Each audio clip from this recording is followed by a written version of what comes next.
जीवनर मूल्यबोध को बुझा एत सहज कथा नुहे। जदि आपण थरे निज जीवनर मूल्यबोध को बुझी जाउछंती तो जीवन आपण सहज और सरल हो गोटे छोट कहानी नहीं पुणी थे आपण सामने देन वीडियो स्टार्ट करने पूर्व हेलो हाय नमस्कार सत श्री अकाल आदाब केम छो। फिलहाल मुझे होस्ट और दोस्त ईएन अविनाश आपण सुनते ईएन मोटिवेशन। भिडियोटी स्किप न करी शेष जाए देखा मोर अनुरोध।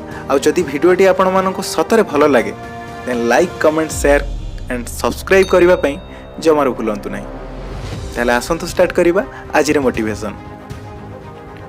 जड़े लोक घरे बसी टीवी देखुले तो हठात तांको टीवीटी खराब हो गला तो से टीवी मेकानिक को डाकिले किंतु मेकानिक को से टीवीटी को ठीक करने बहुत समय लगिगला।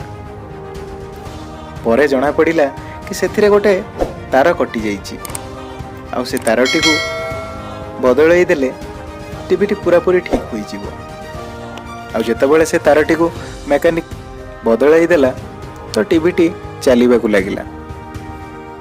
तापर जेबे से व्यक्ति जनक मेकानिक को पचारिले कि बाबू तुमर केते टंका हैला, मेकानिक टी कहिला आज्ञा मात्र मोर 200 टंका।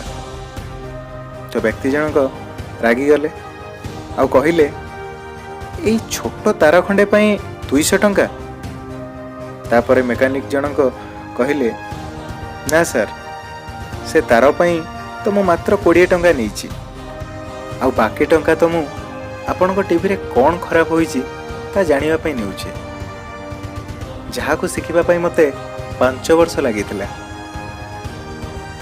आज्ञा ये छोट कहानीटी हमको एया शिक्षा देउची जे जरूरी नुहे कि समस्ते आपण को परखिबे, आपण को जीवन विषय जानिबे और बुझिबे, जरूरी नुहे किंतु निजे निजर लाइफ को निजर स्ट्रगल को आ निजर काम को केते इम्पोर्टेंट देउछंती दैट्स द मैटर।